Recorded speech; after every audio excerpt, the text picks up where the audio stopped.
আপনাদের মাধ্যমে বাংলাদেশ সহ সারা বিশ্বের সকল বৌদ্ধ ধর্মাবলম্বী যারা যেখানেই রয়েছেন তাদেরকেও জানাই আন্তরিক শুভেচ্ছা।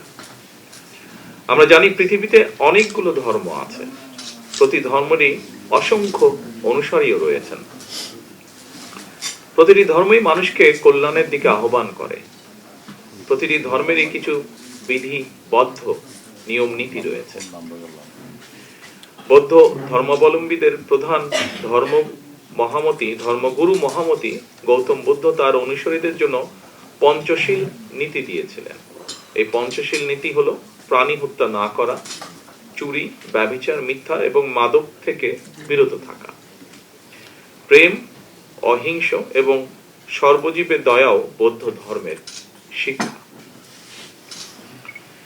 যে কয়েকটি জিনিস এখানে অনুসরণের কথা বলা হয়েছে, এই নির্দেশনা প্রতিটি মানুষের জন্যই অত্যন্ত গুরুত্বপূর্ণ। আমি মনে করি রাষ্ট্রীয় বিধিবিধানের পাশাপাশি প্রতিটি নাগরিক যিনি যার ধর্মীয় নির্দেশনাগুলো যথাযথভাবে অনুসরণ করলে আমরা সকলে মিলে একটি মানবিক রাষ্ট্র এবং সমাজ নির্মাণ করতে পারব।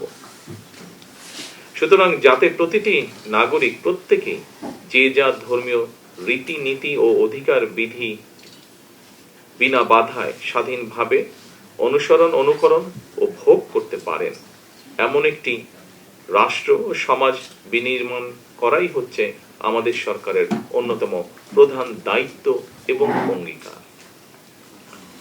দল, মত, ধর্ম, বর্ণ নির্বিশেষে প্রতিটি মানুষ যাতে শান্তি এবং নিরাপত্তার সঙ্গে বসবাস করতে পারে তেমন একটি পরিবেশ নিশ্চিত করতে সরকার বদ্ধপরিকর। সম্মানিত সকল উপস্থিতিবৃন্দ, বর্তমান সরকার ধর্ম নিয়ে রাজনীতি করতে চায় না। ধর্মকে রাজনৈতিক স্বার্থে আমরা ব্যবহার করতে চাই না, অতীতেও আমরা তা করিনি।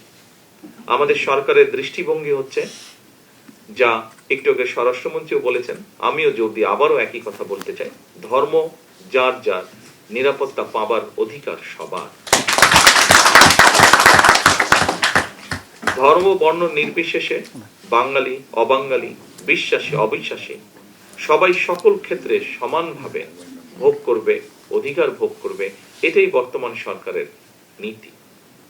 ধর্ম বর্ণ নির্বিশেষে বিশ্বাসী অবিশ্বাসী প্রতিটি মানুষের জন্য একটি নিরাপদ বাংলাদেশ বিনির্মাণের আকাঙ্ক্ষা নিয়ে মুক্তিযোদ্ধারা বাংলাদেশের স্বাধীনতা অর্জন করেছিলেন।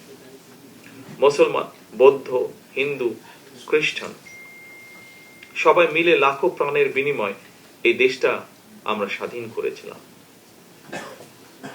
মুক্তিযুদ্ধের সময় কে কোন ধর্মের অনুসারী, কে বিশ্বাসী কিংবা অবিশ্বাসী, এটি কারো জিজ্ঞাসা ছিল না। কিন্তু তাই এই স্বাধীন বাংলাদেশ আপনার, আমার, আমাদের সকলের। বর্তমান সরকারের একটি রাজনৈতিক দর্শন বাংলাদেশী জাতীয়তাবাদ। বাংলাদেশে এটি বারবার প্রমাণিত হয়েছে। একমাত্র বাংলাদেশী জাতীয়তাবাদের দর্শনই দেশের সকল বর্ণ, ধর্মীয় সম্প্রদায় ও নৃগোষ্ঠী নিবিড় সহ অবস্থান নিশ্চিত করতে পারে। সুতরাং আপনারা কেউ নিজেদেরকে কখনোই সংখ্যালঘু ভাববেন না। রাষ্ট্র আমার, আপনার, আমাদের সবার পরিচয়। আমরা প্রত্যেকটি নাগরিক, সকলে আমরা বাংলাদেশী। পরিশেষে বৌদ্ধ ধর্মাবলম্বী সকল ভাই বোনদের আবারও আজকের এই দিনে আমি জানাই আন্তরিক শুভেচ্ছা। বৌদ্ধ পূর্ণিমার এই বিশেষ দিনটি আপনাদের জন্য হয়ে উঠুক আরো আনন্দময় ও তাৎপর্যপূর্ণ, এই প্রত্যাশা রেখে আমার বক্তব্য শেষ করছি।